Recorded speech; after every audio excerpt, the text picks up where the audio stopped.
Hello and welcome to another podcast by myself, Ross Martin. I am the host of Unfound Help's podcast. Today I am joined by Bernadette, which Bernadette is known as a ball of fire, transformation and success coach, speaker, podcaster and author, transforming the businesses and lives of transformation coaches and consultants who are seeking a rich life. Bernadette uses her story to transform the lives of individuals, teams, and businesses. That being said, I would like to welcome Bernadette to the show and discuss how your strategy of how you put into practice of business through an 80% mindset and 20% skill. Awesome. Hi, welcome. Thank you. I'm so happy to be here. So yeah, your 80% mindset and 20% skill strategy. How do you work on that when you sort of talk to businesses, business owners, or people who would like to work with yourself? Well, great question, because oftentimes we don't heavily focus on what the impact that our mindset has on everything that it is that we do. And I didn't even realize it being in corporate and kind of being in my own headspace for 25 years or so. It wasn't until I left corporate and I went out on my own and I started to really have to pay attention to, kind of what state of mind am I in today in order to go out and seek, new clients and seek new opportunities and whatnot. And through my journey, which we'll talk about, but through my journey, I also realized that everything that I was saying to myself was what I was believing of myself, which then was being projected out into the world, and therefore creating the result that I wanted or didn't want as a result of kind of where my mindset was at any given point in time. So I started kind of really paying attention to that and just paying attention to not only myself, but my clients or my prospects or my team members. And I just was stunned when I had that realization that mindset was 80% of the game. Everybody typically focuses on up-leveling their skills. What skill do I have that will get me a better job, get me more money, get me more clients? And I realized that has nothing to do with anything, because you can have the biggest resume with the biggest number of accolades and rewards and awards and even clients, and yet if you don't have the mindset, the confident, empowered, bold, strong mindset to put those skills to work, then it won't matter what type of education you got, what type of work that you're doing, what type of skills you have. So I work and really pull out from my clients, even before I get into kind of their business. I really pull out, where are they from a mindset perspective, and where do I need to support them, and where do they need to go in order to leverage everything they're doing in their business effectively. Yeah, there's a lot of mindset behind many things. Like you mentioned, confidence is one of the things.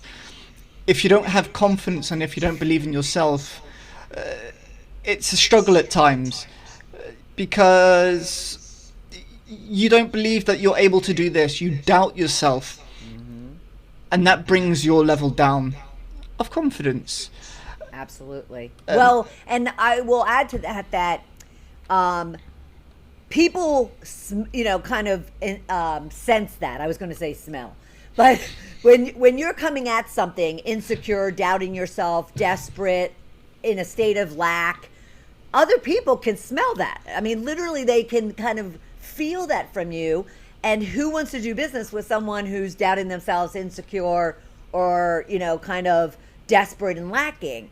So it's imperative that before you go and spend a lot of money or time on working on your skills, put that investment into finding either a course or training or a coach to help you kind of empower your mindset, so you can leverage everything that you're going to go out and learn and do.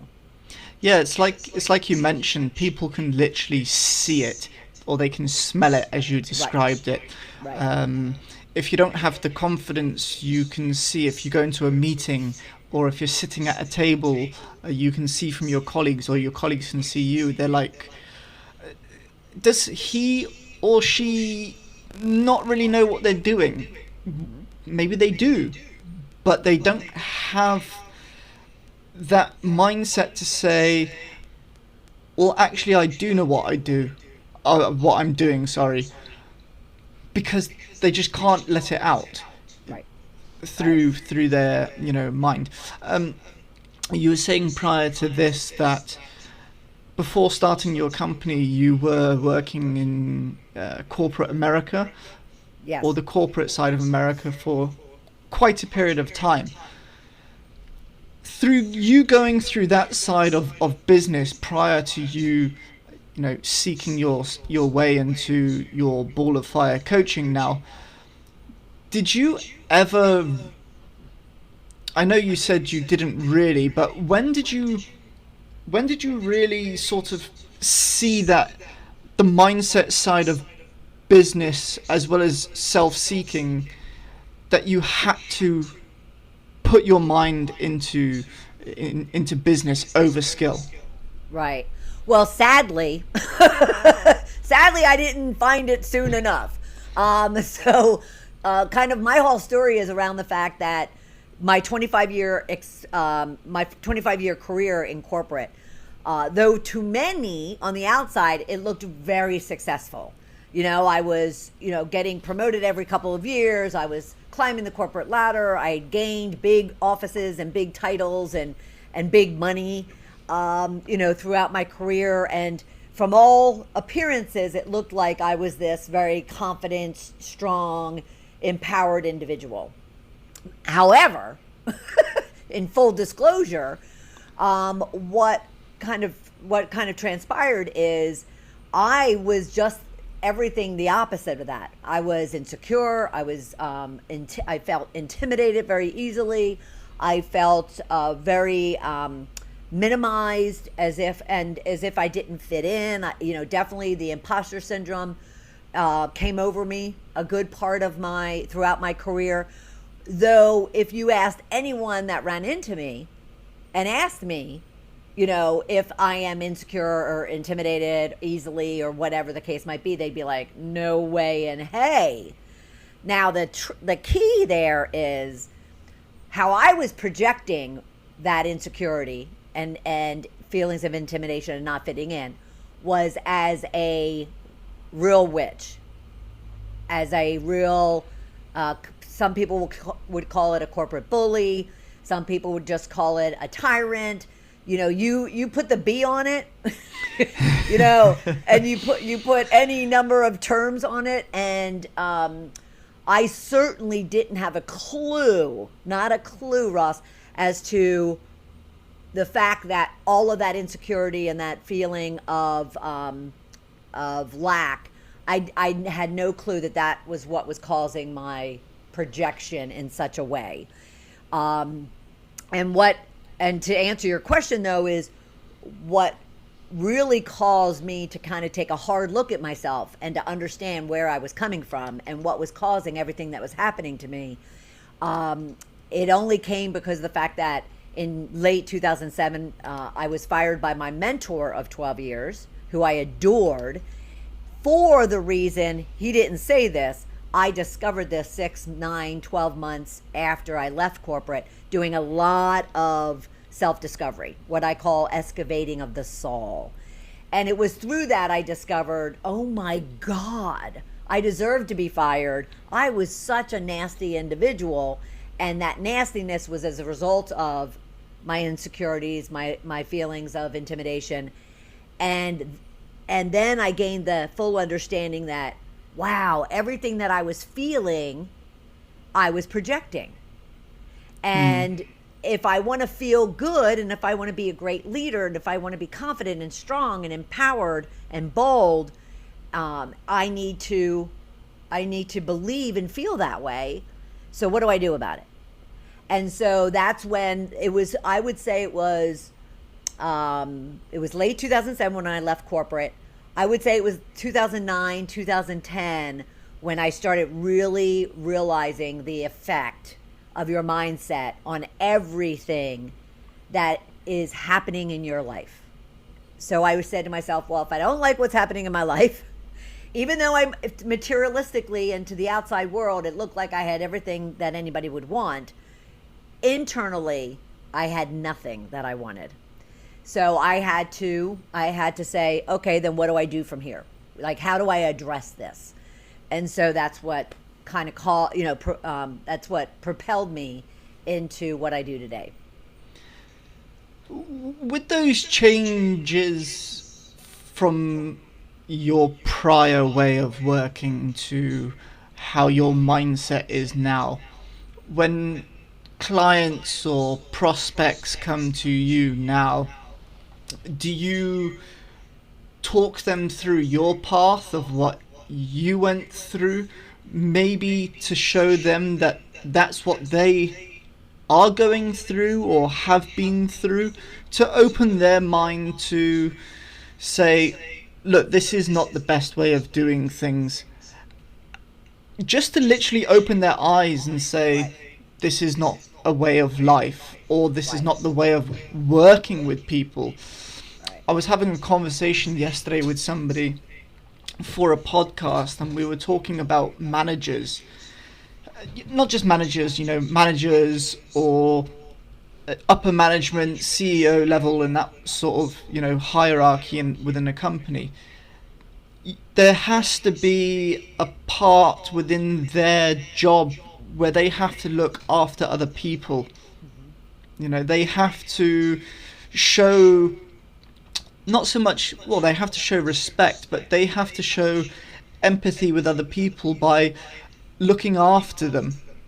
It's not just so much that I am who I am job title wise, but they have to bring themselves down to other people's level. And it doesn't have to be always shouting. Right. It doesn't have to be, I am who I am. Come down to other people's levels and say, what's happening? What do we need to do? Right. As you were describing that, people could have described you as some fairly bad words, but that's because of maybe you didn't realize it was because of insecurities or not knowing how to do something. So how do you teach people to go through and make changes? Right. Well, again, great question. Excuse me. And I have to echo on something that you said, though. Bullies and tyrants and bees, they don't need to shout to diminish or hurt or offend. They can say it nice and calm, coolly, but they say it in such a way. So, because I don't want to paint a picture in people's heads that bullies and tyrants and bees only, shout and scream and yell. Because then they'll dismiss if it's them. Because they'll be like, oh, well, I don't shout, yell, and scream because I didn't.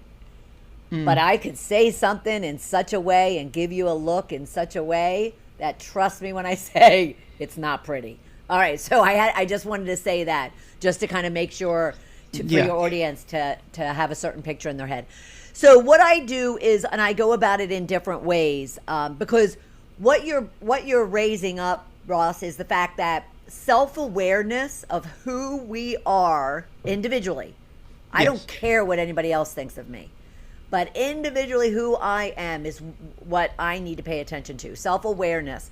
So anyone out there listening, they need to really kind of create a practice on a daily basis of self-awareness. Being aware of what they're thinking, what they're feeling, what they're believing, what words they're using, what actions they're taking.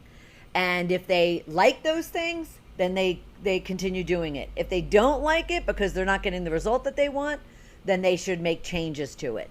So I go about helping others, first kind of bringing up and educating on those type of topics: self-awareness, mindfulness, personal growth, and personal development. Because a lot of people, like I said earlier, don't spend time working on themselves. So I first kind of will pepper that in.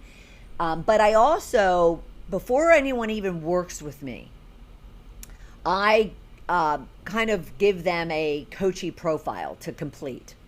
I want to understand where they're coming from. I want to understand where they are today, where they're looking to go. More importantly, as a coach or even a consultant or service provider out there, I need to make sure that they're coachable, that they are open to looking at themselves and making the changes that they need to make. So that's where I'll start, is kind of giving them this outline so we can have a conversation, so I can make sure that I'm the best person for them and that they're a good client for me. But then when they get onboarded, I will even give them additional assessments. So I do one of two things. I do things very personally, which is my story, sharing my story, but then very pragmatically. I want them to assess themselves and to really start looking at themselves, because they probably have never done it before. And so I'll give them a self-assessment to do, and it could be about a number of things based on what they told me they're struggling with.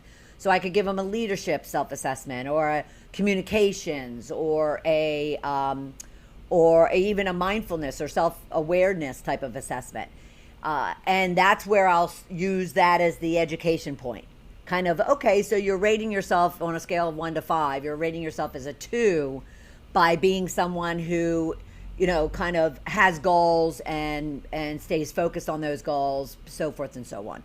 And if they rate themselves as a 2, we'll dig into, okay, why is that? Why is it you're struggling as a 2?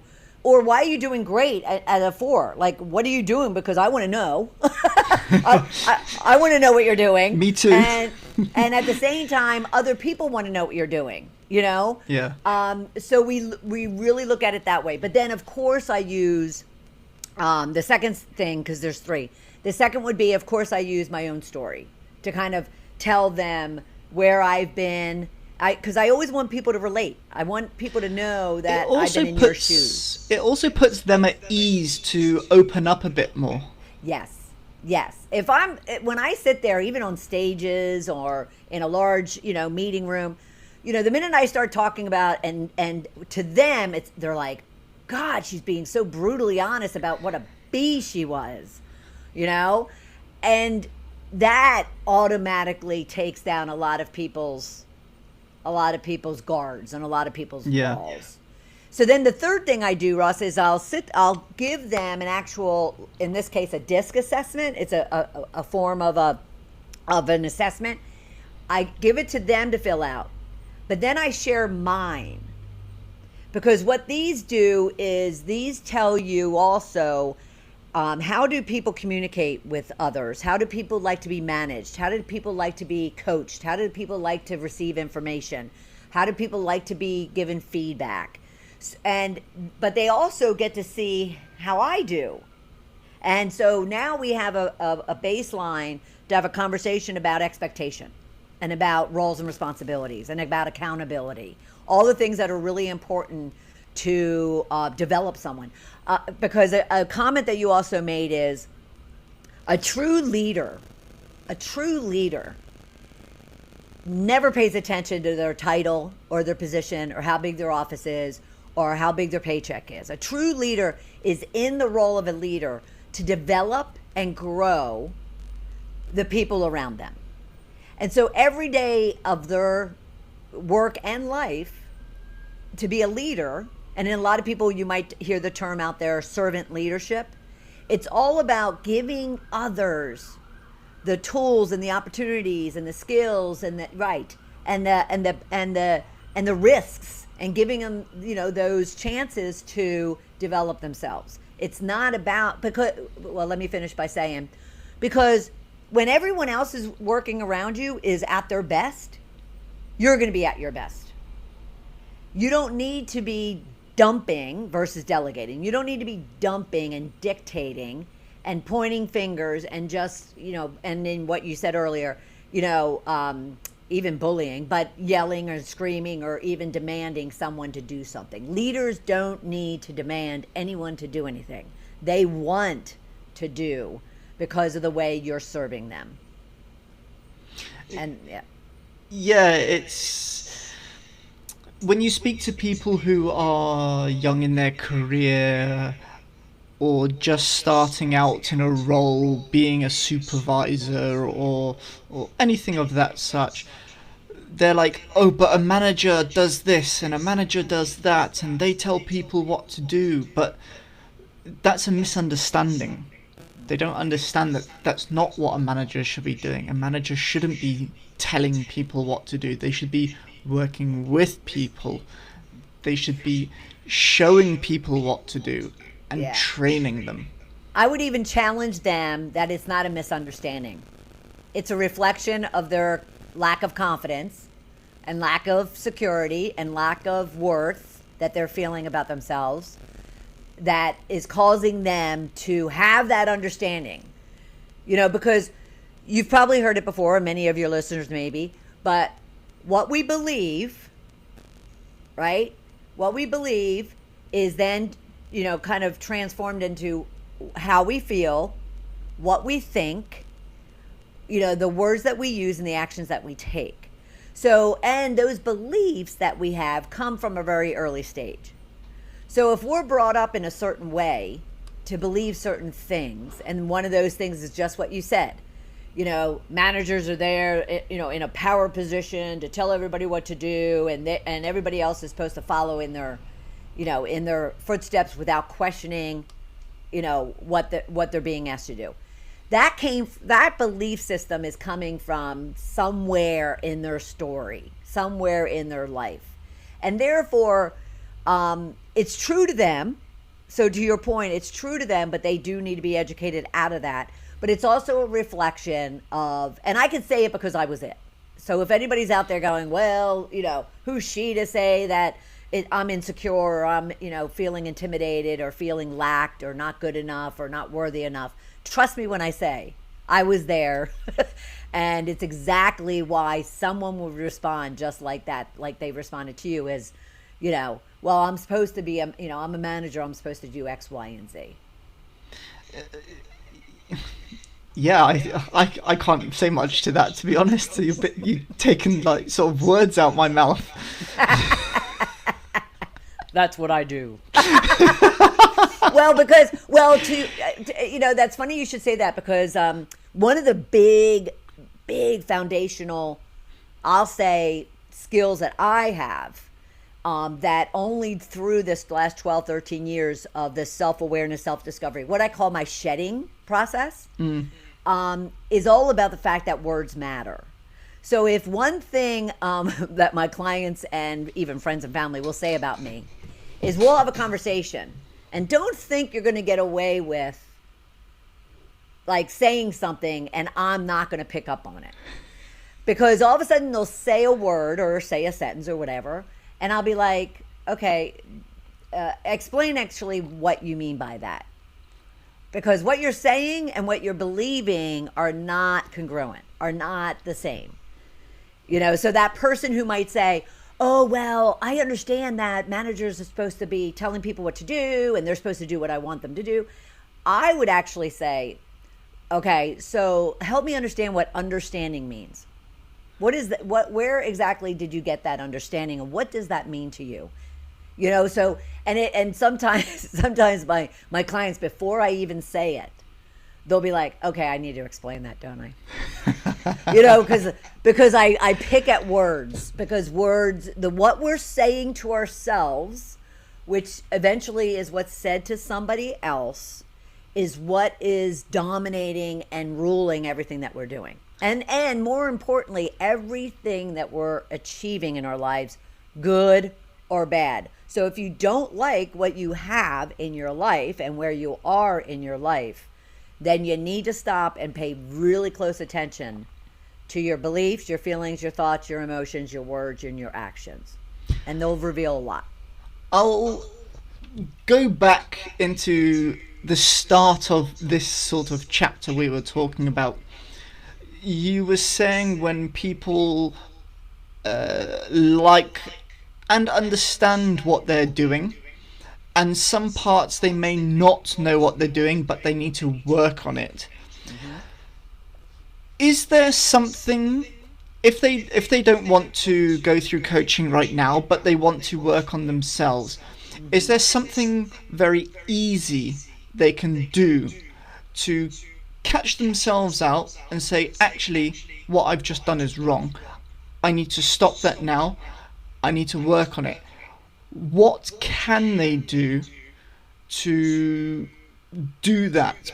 And they can do it both ways. They can do it for when they see they've done something good and they've got the progression to it. And they can also see when they've done something they don't like and they need to say, I don't want to do this anymore. How can they approach that? Can they write it in a journal? Can they go back to it afterwards? What's an easy approach to it before maybe they want to go to someone like yourself who does coaching? Right. Well, actually, I'm going to say a couple of things. One, you touched on journaling. I've been a journaler since I was 8. My dad happened to pass it down to me. So I've always journaled. And the way that I journal is I just dump, good, bad, or indifferent, like you said. You know, things could be working out great in my life or things could be really like crappy. And I just write whatever comes up. And I don't pay attention to it. I don't edit it. I actually don't ever read it afterwards. I just try to get it out. But if someone's on a initial self-discovery, self-awareness journey, what they could do is, yes, they could write and they could go back and they could read it looking for how they're talking to themselves. Because that's what that is. That's a reflection of... It's the self-discovering part of you. Right. It's how am I talking to yourself. So they could certainly do that. And when I say don't think about it, I mean it. Like sit down, pull out a piece of paper, pull out a journal, pull out your iPad, I don't care what it is, and just start without thinking really hard. Just whatever you're feeling, just put it out there. Now, the other thing that I actually have my clients do, and I'll only give you a few because there's dozens of them, but you can also ask yourself intentional questions. So you could ask yourself, who am I? And that's a toughie for people. Because, they'll sit there and go, well, I'm a, 55-year-old woman. I live in they'll do the surface, they'll do the easy. They won't dig in deep about themselves. They don't dig in deep. And so the first thing I would say is when you answer that question, who am I? Keep asking yourself, who am I? Okay, I'm these things, but who am I really? Because what you're looking for is the qualities and the traits and the values and what I call the beauty marks and the warts of who you are, like your essence. And trust me when I say, if you told me 10 years ago, I'd be using words like essence, to describe how to talk to yourself, I would have told you were crazy. But it's so relevant. So you just keep asking yourself. So you can ask yourself, who am I? Who do I want to be? Who do I not want to be? What do I want in my life? And you can turn that into who, what, where, when, and how do I want in my life? And what are my beliefs? So many people have these beliefs that they never consciously ever acknowledged. They just believe them. So let me give you, for instance. I'm one of 12 children. I have 6 brothers and 5 sisters. I was the milkman's daughter, if you've ever heard that term. Milkman's daughter, postman's daughter, mail, you name it, I was it because... I've been told the same. Oh, okay. All right. So you can relate. So of the 12 of us, I was the only blonde hair, blue-eyed, fair-skinned individual that acted, sounded, looked differently than everybody else. So anyway, as in my youth, from birth to about 10, I was constantly teased about being adopted, about being the postman's daughter. We'd go out as a family of 14 and strangers would say to my parents, well, you have enough kids. Why did you have to bring a stranger along? Like, why did you, this, because I looked so different than the rest of them. Well, I didn't understand what all of that innocent teasing did to my view of myself until I was in my mid-40s. And I started like really doing this, or well, actually late 40s, and I was doing this discovery work. And I realized that that was exactly why I never felt like I fit in. If I didn't fit in with my family, and that it's not true, by the way, but if I didn't fit in with my family is what I believe, then where do I fit in? Like I didn't feel for my 45 years, didn't feel like I ever really belonged or fit. And yet realizing that, so this is your other tip, everyone, realizing that I had to sit there and say, okay, so what is this belief that I have? And then what is false about it? And what's false about it is I am a Boas. I started looking and sounding and whatnot when I was in my early 20s, like the rest of them. And so I am a Boas.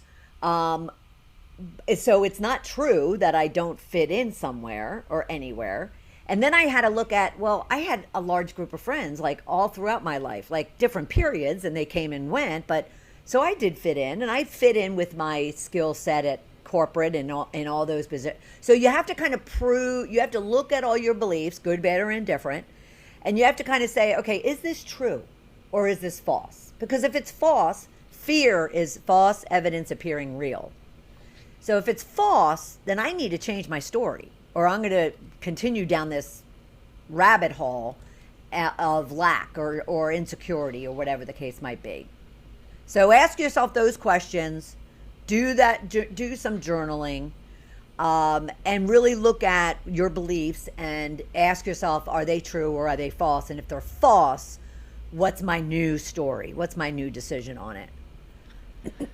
I touched up in the beginning of this podcast when I introduced yourself that you're an author. You have a book. We'll introduce the book's name.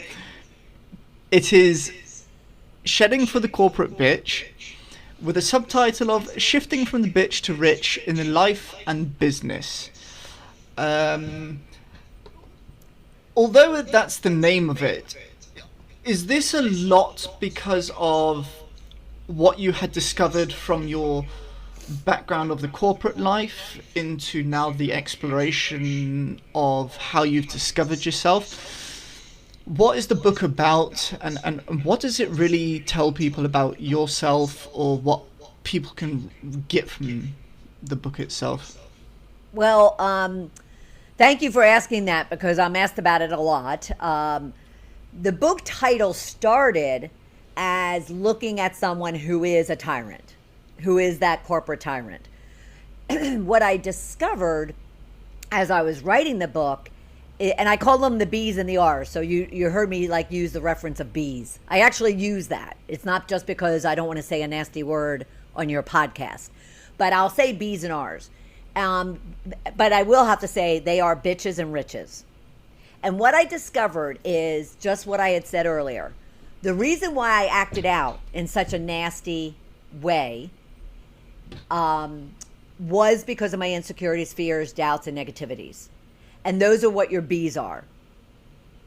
And then your R's are the riches, or all the things, all the beauty marks about you, all the things that make you, who you are, your traits, your qualities, your experience, your expertise, your skills, your personality, whatever, you and others deem to be the richness of you. So the book is my journey. It's my story. It's a memoir, because everybody, oftentimes will say to me, I thought this was going to be a much more deeper kind of, how do I do what you did? How do I shift from B's to R's? And that is the second book. That's the book I'm currently writing, because of all the requests that I've gotten over the years. But the initial book has some of that in it. So it's my story, kind of showing how I went from being this fun, loving, sassy, precocious young girl, and that's how people described me, into this person that was very curt and cruel and rude and dismissive. And then kind of what forced me to look at myself in the mirror, which was the firing. And then, kind of somewhat of, okay, so what did I do about it? Like, how did I shift? Now, so that's really what the book is about. And I do have a lot of lessons learned. I have a lot of tips in there I even have a B test that one can take to see if they fall, that. So that was one of my first assessments was in my own book. So they'll get a great deal of understanding of what's in the mindset of someone that's a B. But the book that I'm currently writing that has been in demand for so long is, all right, so what has my journey been like? But at the same time, what were those steps? So just what you asked earlier, what are those things that people can do? And it'll start very basic, like you asked me to, but it also will get deep if you're in that stage, because, I've been going through what I call my shedding phase, but I also call it excavating your soul. I've been doing that for now 12, 13 years. So if you're a beginner or advanced, the next book, which will be shifting from B to R, will be kind of more of a how-to. So it's more your story of your transformation of what happened to you from where you grew up to when you became your B to when you transformed into your R, as you described the words. Right. But it's more of your story, and your next book is more the how-to. Right. Is there a place where people are able to buy your book or find your book? You can get it on Amazon or Barnes & Noble online, or you can certainly get it at balloffirecoaching.com, my website. Okay, that would be great. I will link everything into the show notes. I will link it everywhere else as well. Okay, thank you. I would also like to say thank you very much. It's been a pleasure speaking to you today. It's been an absolute interesting story to hear about the corporate life, to hearing that side of the story, because you don't get to hear people who've had a corporate life and realized that sometimes people, when they've had a corporate life, they wish to stay in that lifestyle, and they're like, I'm not getting out of it. I'm going to continue in it, and I'm going to continue in that route of where I was. But for someone to have a change and a trigger in their mind to say, actually, that's not right. I now want to change not just my mindset, but I want to help other people to change their mindsets. It's a good route, and it's good to have some people to try and help that. Thank you. I appreciate it. This has been great. Thank you for having me.